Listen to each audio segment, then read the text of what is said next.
फिर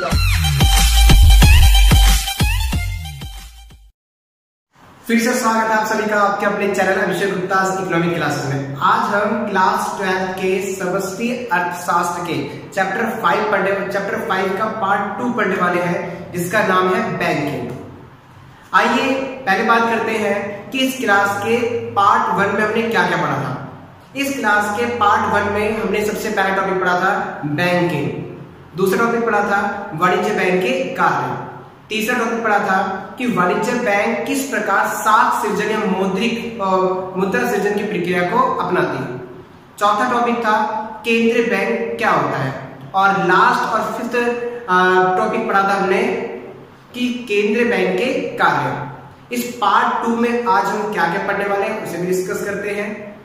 इस चैप्टर के पार्ट 2 में हम सबसे पहला टॉपिक पढ़ेंगे केंद्रीय बैंक और वाणिज्य बैंक के बीच में क्या क्या अंतर है, और दूसरा टॉपिक पढ़ने वाले हैं कि केंद्रीय बैंक द्वारा देश में स्फीतिक और अस्फीतिक अंतराल को दूर करने अर्थात देश में स्थिरता लाने के लिए किस किस प्रकार मौद्रिक नीति का प्रयोग किया जाता है। आइए पहले टॉपिक की बात करते हैं।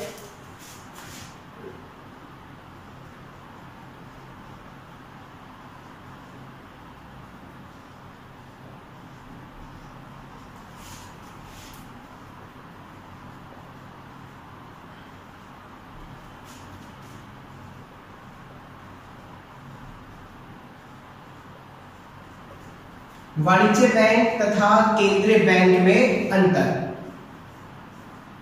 अभी वाणिज्य बैंक और केंद्रीय बैंक में क्या क्या अंतर होता है, सबसे पहले इसमें टी शेप बनाएंगे।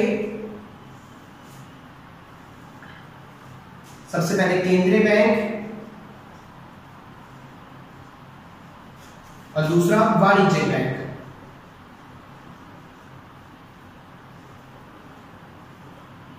सबसे पहला डिफरेंस देखिए, तो सबसे पहला डिफरेंस क्या होगा।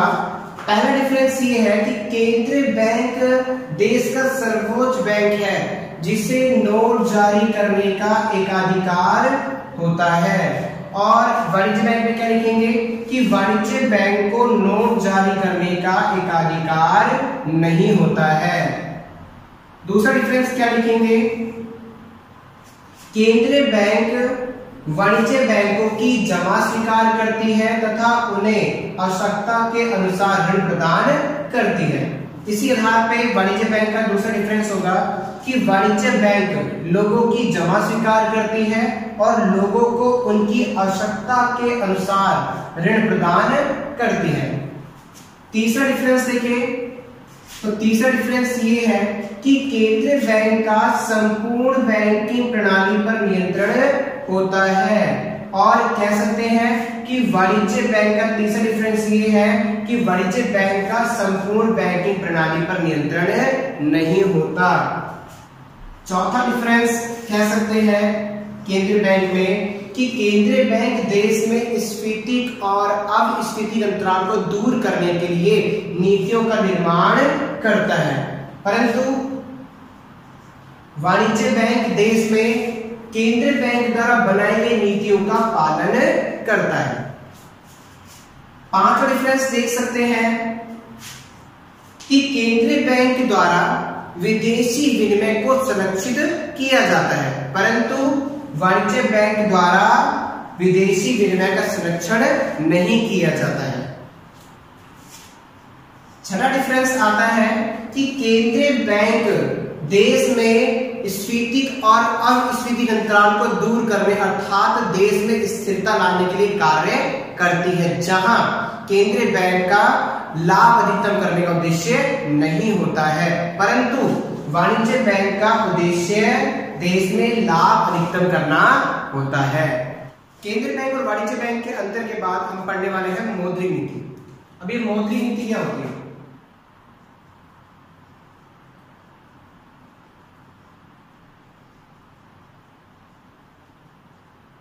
इससे पहले मैं आपको छोटा सा एक टॉपिक बताना चाहता हूं कि देश में दो लोग स्फीतिक और अस्फीतिक अंतराल को दूर करने के लिए वचनबद्ध होते हैं। पहले है सरकार और दूसरा आता है केंद्रीय बैंक। यदि सरकार द्वारा देश में स्फीतिक और अस्फीतिक अंतराल को दूर करने के लिए नीतियों का निर्माण किया जाता है तो नीतियों को कहते हैं राजकोषीय नीति। परंतु अगर केंद्रीय बैंक द्वारा देश में स्फीति और अस्फीति अंतराल को दूर करने के लिए नीतियों का निर्माण किया जा रहा है तब हम कह सकते हैं कि नीतियों को कहते हैं मौद्रिक नीति। परंतु इस चैप्टर में हम मौद्रिक नीति के बारे में पढ़ने वाले हैं। मौद्रिक नीति में किस प्रकार केंद्रीय बैंक स्फीति और अस्फीति अंतराल को दूर करने वाले करते हैं, पहले वो देखते हैं किस प्रकार। नेक्स्ट अगर हम बात करते हैं स्फीति अंतराल, इसे मुद्रा स्फीति भी कहते हैं। स्फीति अंतराल के अंतर्गत देश में एडी समग्र मांग समग्र पूर्ति से अधिक होती है, अर्थात लोगों द्वारा वस्तु और सेवाओं की कुल मांग ज्यादा है और उत्पादकों द्वारा वस्तु और सेवाओं की कुल पूर्ति कम है। दूसरा आपका आता है अस्फीति अंतराल।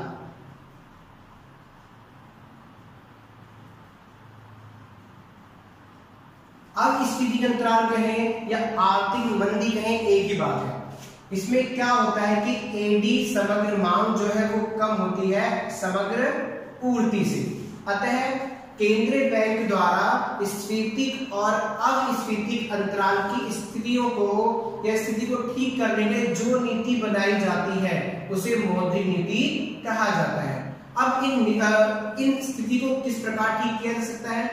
अगर हम कहते हैं कि एडी ज्यादा है, लोगों द्वारा मांग ज्यादा की जा रही है, तो मांग लोग कब करेंगे? ज्यादा, जब उनके पास पैसा ज्यादा होगा। अर्थात स्फीति अंतराल की स्थिति में लोगों के पास अधिक से अधिक पैसा होता है, जिसके कारण वो इसमें खर्चा कर रहे हैं, अर्थात मुद्रा की पूर्ति लोगों के पास ज्यादा है, जिसके कारण वो वस्तु और सेवाओं की अधिक से अधिक मांग कर रहे हैं।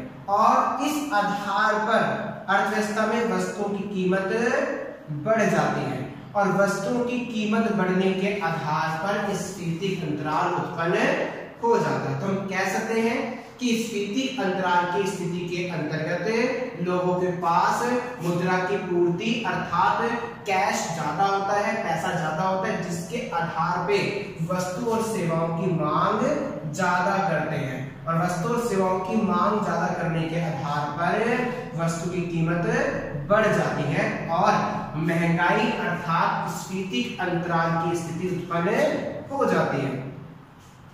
अब यहाँ पे दूसरी स्थिति आपकी आती है स्फीति अंतराल। स्फीति अंतराल की स्थिति क्या है?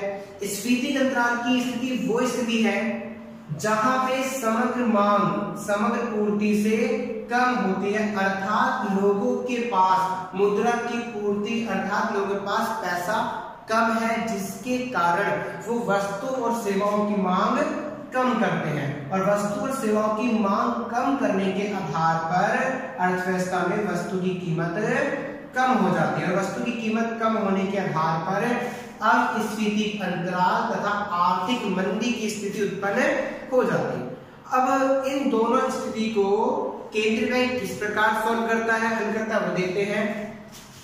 अगर स्फीति अंतराल की स्थिति है जहां पे लोगों के पास अधिक तरलता है, अधिक पैसा है, तो उस पैसों को कम करने के लिए अर्थात मुद्रा की पूर्ति में कमी कम करने के लिए क्या करना पड़ेगा? एडी को कम करना पड़ेगा, क्योंकि स्फीति अंतराल तब उत्पन्न होता है जब लोगों द्वारा अधिक मांग की जाती है। इसलिए स्फीति अंतराल की स्थिति को ठीक करने के लिए समग्र मांग अर्थात एडी में कमी की जाती है। दूसरी तरफ अगर देखें अस्फीति अंतराल जहां एडी छोटा होता है एएस से, अब इस स्थिति को ठीक करने के लिए केंद्रीय बैंक द्वारा क्या किया जाएगा? एडी को बढ़ाया जाएगा ताकि लोगों द्वारा अधिक से अधिक वस्तु की मांग की जा सके और जिस आधार पे अब स्फीति अंतराल की स्थिति ठीक हो जाए। अब यहाँ मौद्रिक नीति दो प्रकार की है। पहली मौद्रिक नीति आपकी आती है मात्रात्मक नीति।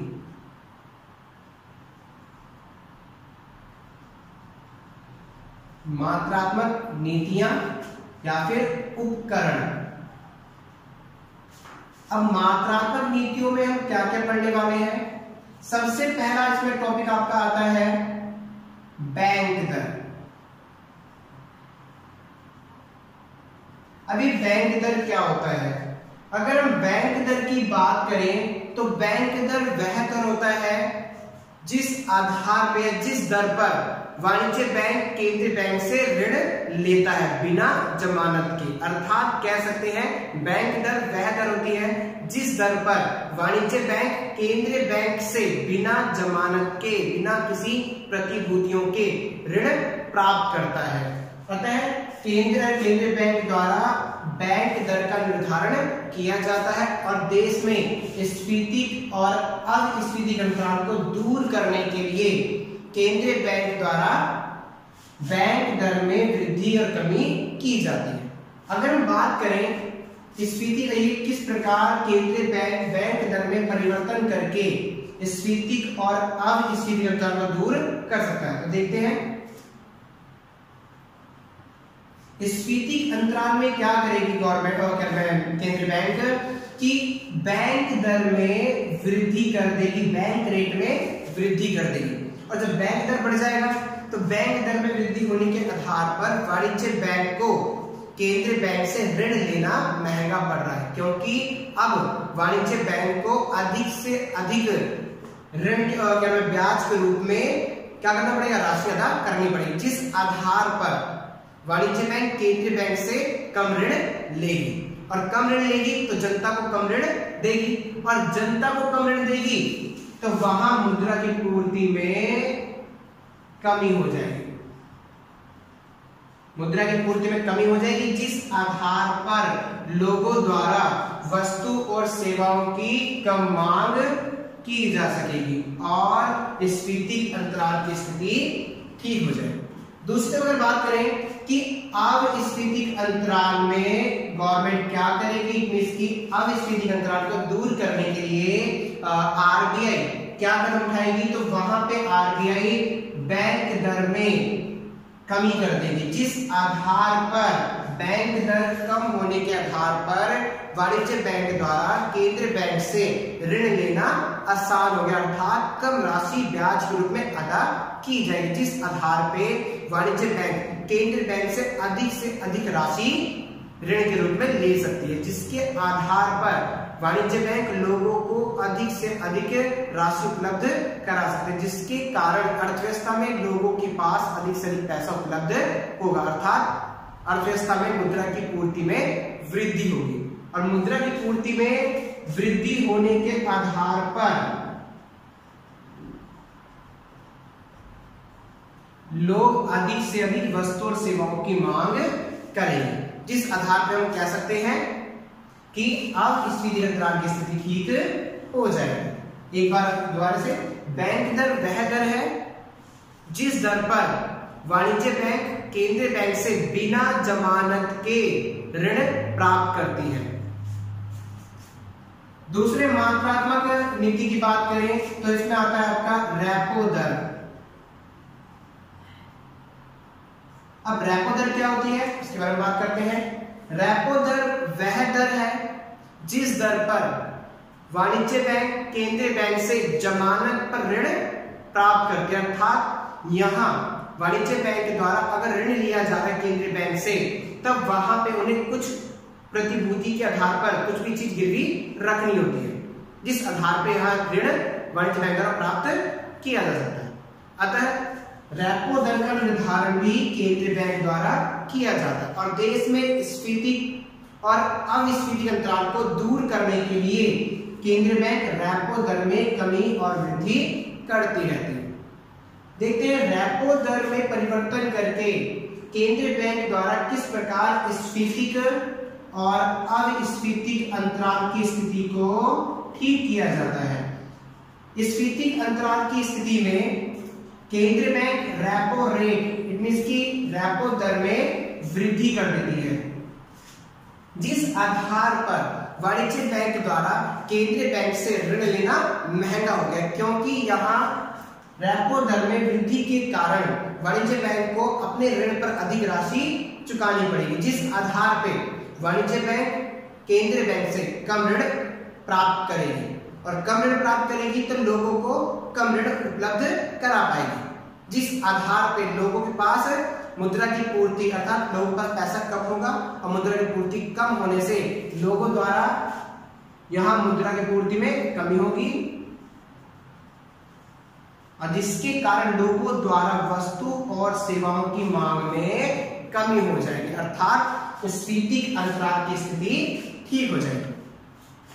अब देखते हैं कि रेपो दर में परिवर्तन करके आरबीआई किस प्रकार अविस्फीति अंतराल की स्थिति को ठीक करती है।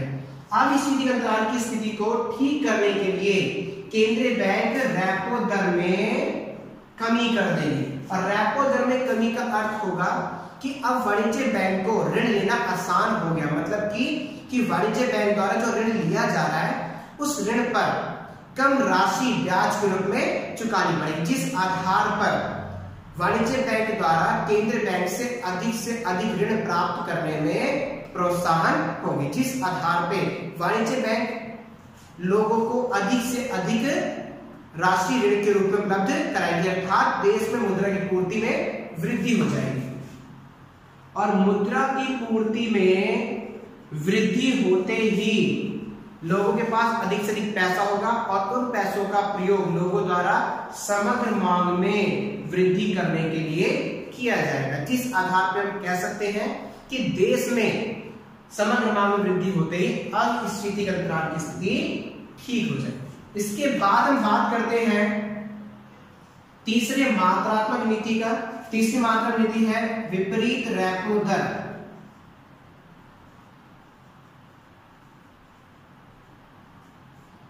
अभी विपरीत रेपो दर क्या होती है? विपरीत रेपो दर का मतलब है वह दर जिस दर पर वाणिज्य बैंक अपने अधिक कोषों को केंद्रीय बैंक के पास संचय करके रखती है। जैसा नाम था इसका रेपो दर। रेपो दर में क्या था? बड़ा, अर्थात आरबीआई किसको ऋण देगी थी? वाणिज्य बैंक को।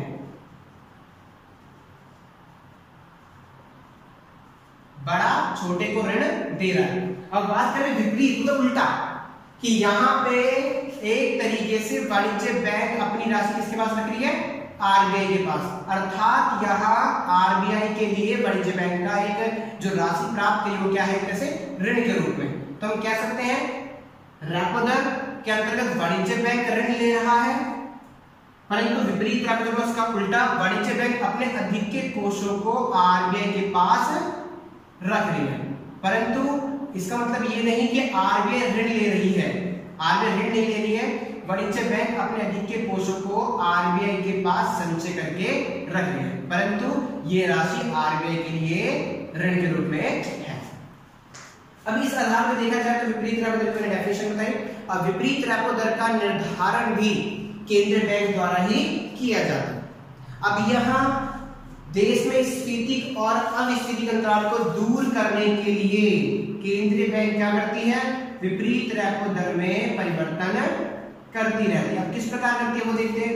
जब स्फीति अंतराल की स्थिति होती है तब वहां पे केंद्रीय बैंक द्वारा reverse repo rate, it means विपरीत रेपो दर में वृद्धि कर दी जाती है, जिस आधार पर विपरीत रेपो दर में वृद्धि होने के आधार पर वाणिज्य बैंक को केंद्रीय बैंक के पास राशि रखने पर अधिक से अधिक ब्याज प्राप्त हो रहा है, जिस आधार पर वाणिज्य बैंक इससे प्रोत्साहित होकर अपनी राशि को अधिक से अधिक मात्रा में केंद्रीय बैंक के पास संचय करके रखेगी, जिस आधार पर वाणिज्य बैंक के पास लोगों को ऋण देने में कमी होगी, अर्थात वाणिज्य बैंक के पास लोगों को ऋण देने के लिए राशि कम उपलब्ध है, जिस आधार पर लोगों को कम राशि दी जाएगी ऋण के रूप में और लोगों के पास पैसा कम होगा। लोगों के पास पैसा कम होने का अर्थ है कि मुद्रा की पूर्ति में कमी। अब मुद्रा की पूर्ति में कमी होगी, जिस आधार पर लोग वस्तु और सेवा की मांग कम करेंगे, अर्थात समग्र मांग में कमी हो जाएगी। और समग्र मांग में कमी का अर्थ है स्फीति अंतराल की स्थिति का ठीक हो जाना। दूसरा बात करें अविस्फीति अंतराल की, तो अविस्फीति अंतराल की स्थिति को ठीक करने के लिए केंद्रीय बैंक द्वारा विपरीत रेपो दर में कमी कर दी जाएगी। और विपरीत रेपो दर में कमी का अर्थ होगा कि वाणिज्य बैंक को अपना अधिकृत कोष केंद्रीय बैंक के पास रखने पर कम राशि ब्याज के रूप में उपलब्ध हो रही है, जिस आधार पर वाणिज्य बैंक आरबीआई के पास कम राशि रखेगी और लोगों को अधिक से अधिक पैसा ऋण के रूप में देगी, जिस आधार पर अर्थव्यवस्था में मुद्रा की पूर्ति में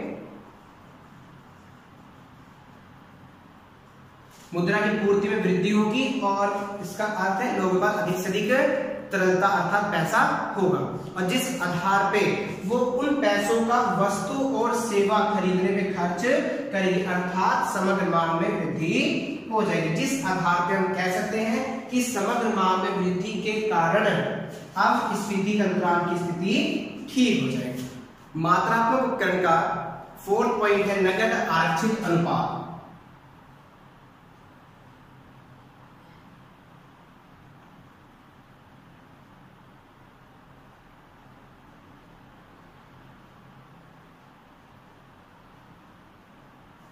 अब नगद आरक्षित अनुपात क्या होता है? नगद आरक्षित अनुपात एक न्यूनतम अनुपात है, यह वह अनुपात है जो वाणिज्य बैंक द्वारा अपनी कुल संपत्ति का एक न्यूनतम प्रतिशत केंद्रीय बैंक के पास संचय किया जाता है ताकि भविष्य में किसी आपातकालीन स्थिति से निपटने के लिए इस रिजर्व का प्रयोग कर सके।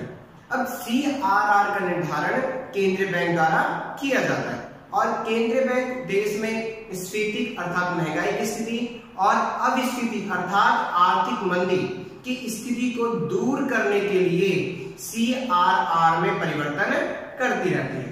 अब स्फीति और अविस्फीति अंतराल की स्थिति को केंद्रीय बैंक किस प्रकार ठीक करती है? स्फीति अंतराल की स्थिति को ठीक करने के लिए केंद्रीय बैंक द्वारा CRR% में वृद्धि की जाती है।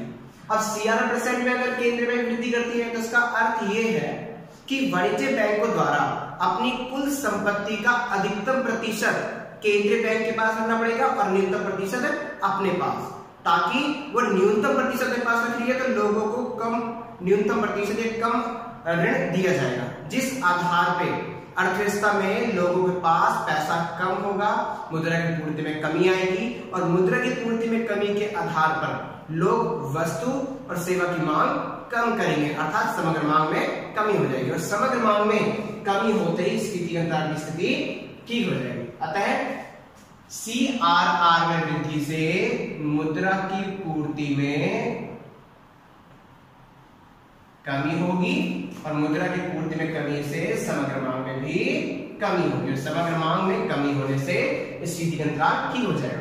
इसी आधार पे हम कह सकते हैं कि अब स्फीति अंतराल की स्थिति को ठीक करने के लिए केंद्रीय बैंक द्वारा नकद आरक्षित अनुपात में कमी की जाएगी, जिस आधार पर वाणिज्य बैंकों को अपनी कुल संपत्ति का एक न्यूनतम प्रतिशत अपने पास वाणिज्य बैंक के पास रखना पड़ेगा और बाकी लोगों को ऋण के रूप में दिया जाएगा।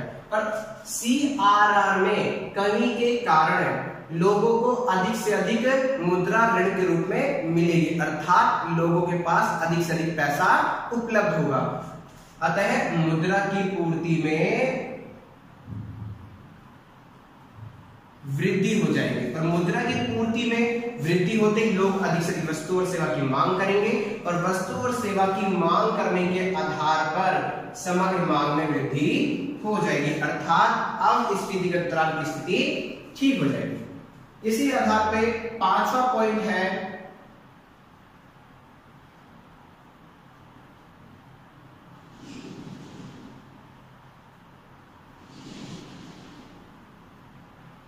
वैधानिक तरलता अनुपात SLR%। अबे वैधानिक तरलता अनुपात क्या होता है?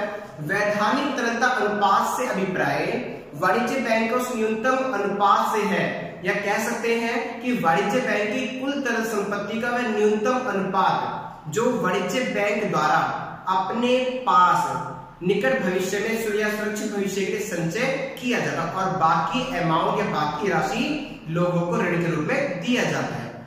जैसे मान लिया जाए हमारे पास 1000 रुपए हैं, अब 1000 रुपए में से 100 रुपए हमने अपने पास रख लिए, इसी प्रकार वाणिज्यिक SLR के रूप में रख लिए, और बाकी 900 रुपए लोगों को ऋण के रूप में दे देंगे। अतः कह सकते हैं कि वैधानिक तरलता अनुपात का निर्धारण कौन करता है? केंद्रीय बैंक द्वारा। और केंद्रीय बैंक देश में स्फीति और अविस्फीति अंतराल की स्थिति को दूर करने के लिए SLR में परिवर्तन किया जाता है। अतः हम कह सकते हैं कि SLR तरल संपत्ति का एक न्यूनतम प्रतिशत है। अतः तरल संपत्ति के रूप में सोना, गोल्ड और नकद अर्थात कैश को शामिल किया जाता है। अब देखते हैं किस प्रकार स्फीतिक और अविस्फीतिक अंतराल की स्थिति को केंद्रीय बैंक ठीक करते हैं। अगर स्फीतिक और अविस्फीतिक अंतराल की स्थिति को ठीक करने की बात करें तो केंद्रीय बैंक द्वारा स्फीतिक अंतराल की स्थिति को ठीक करने के लिए SLR% में वृद्धि कर देगी, अर्थात वाणिज्य बैंक द्वारा अपनी कुल तरल संपत्ति का अधिकतम प्रतिशत अपने पास संचय करके रखा जाएगा और शेष लोगों को ऋण के रूप में दिया जाएगा। और SLR में वृद्धि होते ही वाणिज्य बैंक को अपनी कुल तरल संपत्ति का अधिकतम प्रतिशत अपने पास रखेंगे और कम प्रतिशत लोगों को ऋण के रूप में देंगे। और लोगों को कम प्रतिशत ऋण के रूप में दिया जा रहा है तो लोगों के पास मुद्रा में कमी होगी, और मुद्रा में कमी होगी तो अर्थात देश में मुद्रा की पूर्ति में कमी हो जाएगी, और मुद्रा की पूर्ति में कमी होते ही लोगों द्वारा वस्तु और सेवाओं की मांग भी कम की जाएगी, अर्थात समग्र मांग में कमी हो जाएगी। और समग्र मांग में कमी होते ही स्फीतिक अंतराल की स्थिति भी समाप्त हो जाएगी, अर्थात ठीक हो जाएगी। दूसरी तरफ अब स्फीतिक अंतराल की स्थिति को ठीक करने के लिए केंद्रीय बैंक द्वारा SLR% में कमी की जाएगी। SLR में कमी करते ही अब वाणिज्य बैंक को अपनी तरल संपत्ति का कम प्रतिशत अपने पास रखा जा रहा है और बाकी ज्यादा प्रतिशत लोगों को ऋण के रूप में दिया जा रहा है। अब लोगों को ज्यादा से ज्यादा प्रतिशत ऋण के रूप में दिया जा रहा है, जिस आधार पे लोगों के पास पैसा अधिक से अधिक होगा, और लोगों के पास पैसा अधिक से अधिक होने के आधार पर उनके पास मुद्रा ज्यादा होगी, अर्थव्यवस्था में मुद्रा की पूर्ति में वृद्धि होगी। और मुद्रा की पूर्ति में वृद्धि से लोग वस्तु और सेवा की अधिक मांग करेंगे, और अधिक से अधिक मांग करने के आधार पर अपस्फीतिक अंतराल की स्थिति ठीक हो जाएगी। इसी आधार पे 6 पॉइंट है खुले बाजार की क्रिया।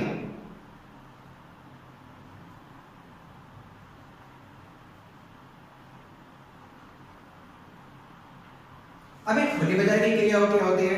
खुले बाजार की क्रिया से अभिप्राय केंद्रीय बैंक द्वारा खुले बाजार में मतलब बिना किसी बाउंडेशन के प्रतिभूतियों का क्रय विक्रय करने से है। और यह खुले बाजार की क्रियाओं के अंतर्गत जो प्रतिभूतियां होती है उनमें शामिल किया जाता है NSC नेशनल सेविंग सर्टिफिकेट, बचत प्रमाण पत्र जैसे शेयर, बॉन्ड्स, डिबेंचर। अब यहाँ केंद्रीय बैंक द्वारा देश में स्फीतिक और अविस्फीतिक अंतराल को दूर करने के लिए शेयर, बॉन्ड, डिबेंचर की जो NSC है अर्थात प्रतिभूतियों का क्रय विक्रय करती है। कैसे? स्फीतिक अंतराल और अविस्फीतिक अंतराल को किस प्रकार ठीक करेगी केंद्रीय बैंक? स्फीतिक अंतराल की स्थिति में केंद्रीय बैंक द्वारा प्रतिभूतियों का, सिक्योरिटी का क्या किया जाएगा? बिक्री की जाएगी, इनकी बिक्री की जाएगी, और इनकी बिक्री के आधार पर लोग अर्थात निवेशकर्ता इन सिक्योरिटीज को, प्रतिभूतियों को क्रय करेंगे। और वो अगर निवेशकर्ता सिक्योरिटी को क्रय करेंगे तो केंद्रीय बैंक को पैसा देंगे, अर्थात मुद्रा किसके पास चली जाएगी? केंद्रीय बैंक के पास। और निवेशकर्ताओं के पास निवेश करने के लिए पैसा कम होगा, अर्थात देश में मुद्रा की पूर्ति में कमी हो जाएगी। इसके आधार पे मुद्रा की पूर्ति में कमी होते ही लोगों द्वारा अर्थात निवेशक द्वारा अर्थव्यवस्था में निवेश कम किया जाएगा, अर्थात समग्र मांग में कमी हो जाएगी। और समग्र मांग में कमी होते ही अर्थव्यवस्था में स्फीतिक अंतराल की स्थिति ठीक हो जाएगी। इसी आधार पे अब स्फीति अंतराल की स्थिति को ठीक करने के लिए केंद्रीय बैंक द्वारा प्रतिभूतियों का सिक्योरिटीज का क्या करेंगे, क्रय करेंगे। और अगर केंद्रीय बैंक द्वारा निवेशकर्ताओं से सिक्योरिटी को क्रय किया जा रहा है, अर्थात यहाँ केंद्रीय बैंक निवेशकर्ताओं को मुद्रा देगी, पैसा देगी, और इस आधार पर निवेशकर्ताओं के पास अर्थव्यवस्था में अधिक से अधिक राशि होगी, जिसके आधार पे मुद्रा की पूर्ति में वृद्धि होगी। और मुद्रा की पूर्ति में वृद्धि होते ही लोगों के पास ज्यादा पैसे आते ही निवेशक अधिक से अधिक अर्थव्यवस्था में निवेश करेंगे, और अधिक से अधिक निवेश करने के आधार पर देश में समग्र मांग में वृद्धि हो जाएगी, और जिस आधार पे अब स्फीति अंतराल की स्थिति ठीक हो जाएगी। आइए अब मौद्रिक नीति के दूसरे भाग की बात करते हैं, जिसका नाम है गुणात्मक उपकरण।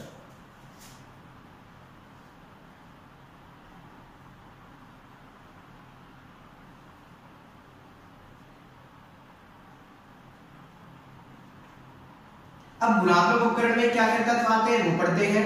गुणात्मक उपकरण का पहला तत्व है सीमांत आवश्यकता।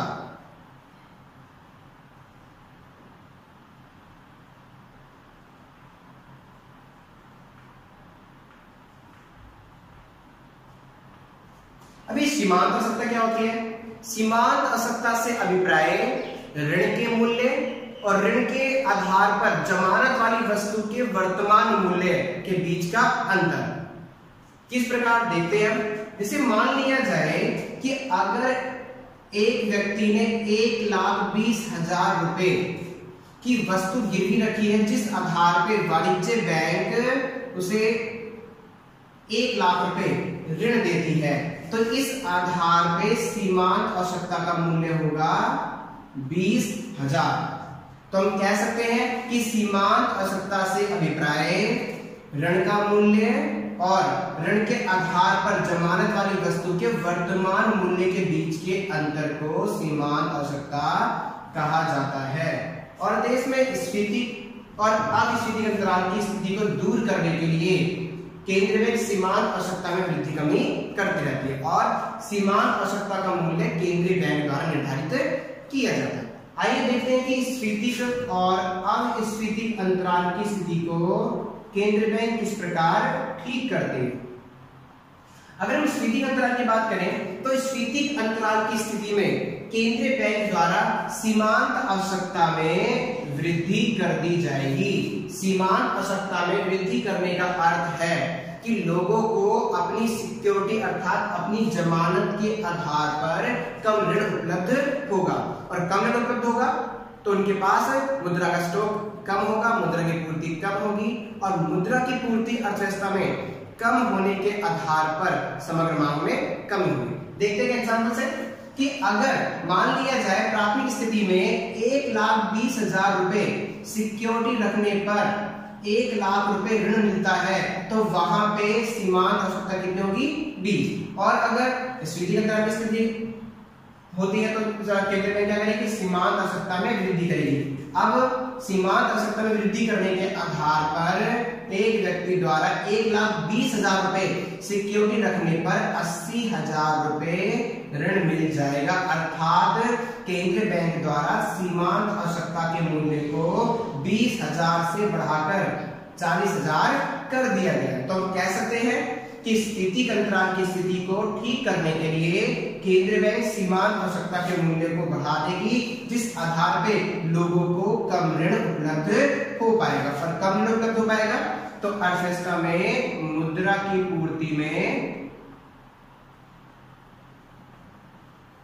कमी हो जाएगी, और मुद्रा की पूर्ति में कमी होने से लोगों के पास मुद्रा का स्टॉक कम होगा, वो वस्तु और सेवाओं की मांग कम करेंगे, और वस्तु और सेवा की मांग कम होने से देश में स्फीति अंतराल की स्थिति ठीक हो जाएगी। इसी आधार पर अब स्फीति अंतराल की स्थिति को ठीक करने के लिए केंद्रीय बैंक द्वारा सीमांत आवश्यकता के मूल्य में कमी की जाएगी।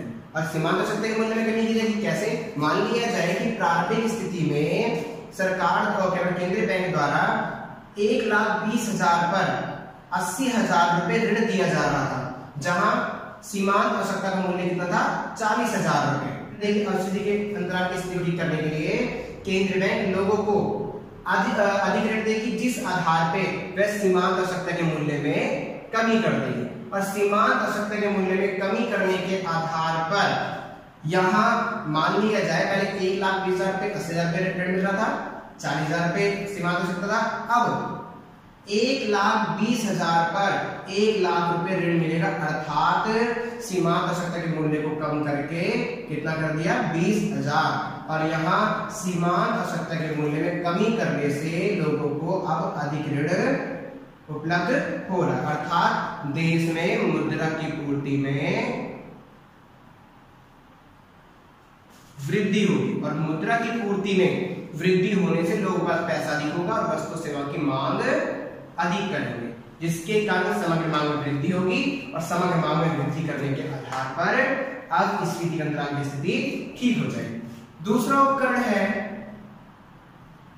साख की राशनिंग।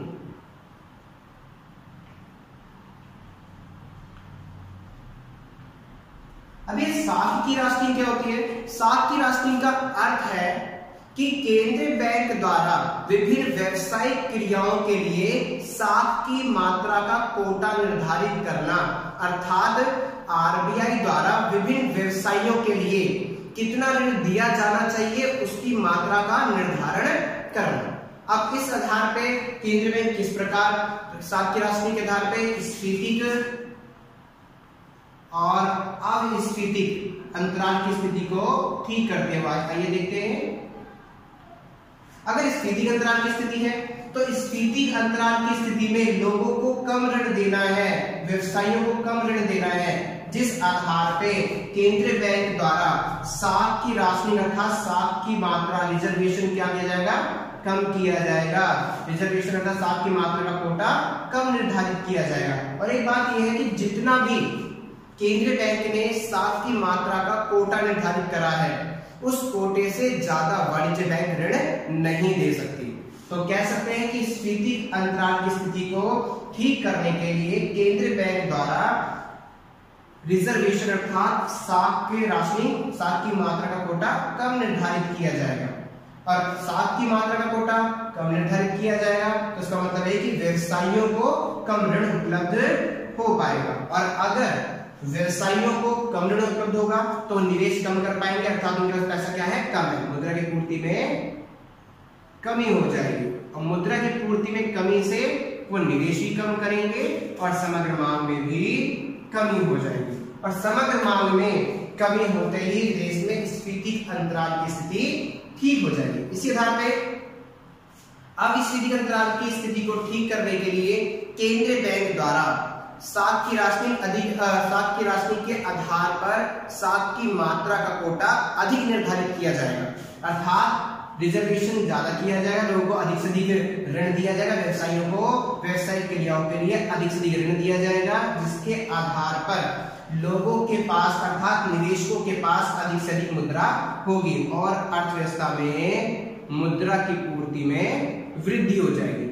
और मुद्रा की पूर्ति में वृद्धि होने के आधार पर समग्र मांग में भी वृद्धि हो जाएगी। और समग्र मांग में वृद्धि होने से अब स्फीतिक अंतराल की स्थिति भी ठीक हो जाएगी। इसी आधार पर गुणात्मक उपकरण का थर्ड और लास्ट पॉइंट है नैतिक प्रभाव। अभी नैतिक प्रभाव क्या होता है?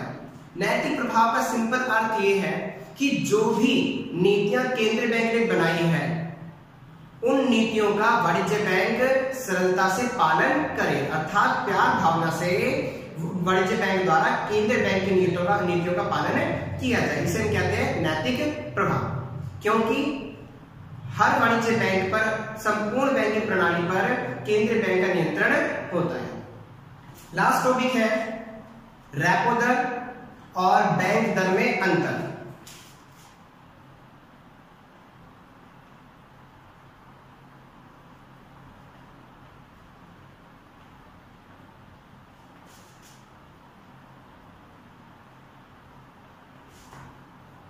अब यह रेपो दर और बैंक दर में अंतर के लिए हम टी शेप बनाएंगे और पहले में लिख रहे हैं रेपो दर और दूसरे में बैंक दर। सबसे पहले डिफरेंस में हम इन दोनों की डेफिनेशन लिखेंगे। क्या होगी? रेपो दर से अभिप्राय उस दर से है जिस दर पर वाणिज्य बैंक केंद्रीय बैंक से प्रतिभूतियों के आधार पर ऋण प्राप्त करती है। अर्थात रेपो दर के अंतर्गत वाणिज्य बैंक केंद्रीय बैंक से ऋण लेती है, परंतु वहां कुछ चीज सिक्योरिटी, इसकी कुछ चीज प्रतिभूति गिरवी रखती है। इसी आधार में बैंक दर का पहला डिफरेंस होगा। इसकी डेफिनेशन, बैंक दर वह दर है जिस दर पर वाणिज्य बैंक केंद्रीय बैंक से बिना प्रतिभूति बिना जमानत के ऋण प्राप्त करती है। अर्थात यहां वाणिज्य बैंक द्वारा केंद्रीय बैंक से बिना कुछ सिक्योरिटी गिरवी रखे ऋण प्राप्त किया जाए। इसी आधार पे दूसरा डिफरेंस है, रेपो दर का दूसरा डिफरेंस है कि रेपो दर के अंतर्गत प्रतिभूतियों का पुनः बिक्री की सुविधा उपलब्ध होती है। जैसे कि मैंने बताया था आपको, रेपो दर के अंतर्गत केंद्रीय बैंक के पास वाणिज्य बैंक कुछ चीज या कुछ प्रतिभूति गिरवी रखती है, तो इस आधार पे केंद्रीय बैंक के पास प्रतिभूतियों का पुनः क्रय विक्रय करने की सुविधा उपलब्ध होगी। परंतु अगर बैंक दर का दूसरा डिफरेंस देखें तो बैंक दर के अंतर्गत केंद्रीय बैंक के पास प्रतिभूतियों का पुनः क्रय बिक्री करने की सुविधा उपलब्ध नहीं होती, क्योंकि इसके अंतर्गत वाणिज्य बैंक जब ऋण लेती है तो वहां कुछ भी प्रतिभूति सिक्योरिटी के रूप में नहीं रखती।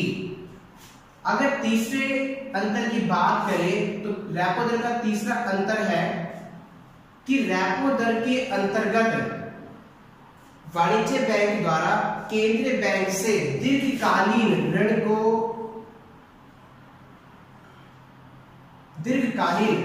चुकाने के लिए ऋण लिया जाता है। परंतु अगर बैंक दर के तीसरे डिफरेंस की बात करें तो बैंक दर के अंतर्गत वाणिज्य बैंक द्वारा जो ऋण लिया जाता है केंद्रीय बैंक से, वो अपने अल्पकालीन ऋण को चुकाने के लिए ऋण लेती है। अर्थात कह सकते हैं कि बैंक दर के आधार पर जो वाणिज्य बैंक केंद्रीय बैंक से ऋण लेगी, वो वाणिज्य बैंक अपने अल्पकालीन ऋण का चुकता करने के लिए लेती है, और रेपो दर के आधार पर वाणिज्य बैंक केंद्रीय बैंक से दीर्घकालीन ऋण को चुकता करने के लिए ऋण लेती है। कुछ इंपोर्टेंट पॉइंट भी है इसमें। अगर पहले इंपोर्टेंट पॉइंट की बात करें तो हम ये कहेंगे कि बैंक दर रेपो दर से अधिक होती है, क्योंकि कह सकते हैं कि बैंक दर वाणिज्य बैंक द्वारा केंद्रीय बैंक से लिया गया एक इमरजेंसी लोन है, इसलिए बैंक दर रेपो दर से अधिक होती है। और दूसरा इंपोर्टेंट ध्यान देने वाला पॉइंट देखें तो केंद्रीय बैंक द्वारा देश में स्फीति और अविस्फीति अंतराल की स्थिति को समाप्त करने के लिए, ठीक करने के लिए अधिक से अधिक मात्रा में रेपो दर का प्रयोग किया जाता है। अतः इस आधार पर ये चैप्टर पूरा खत्म हो गया है।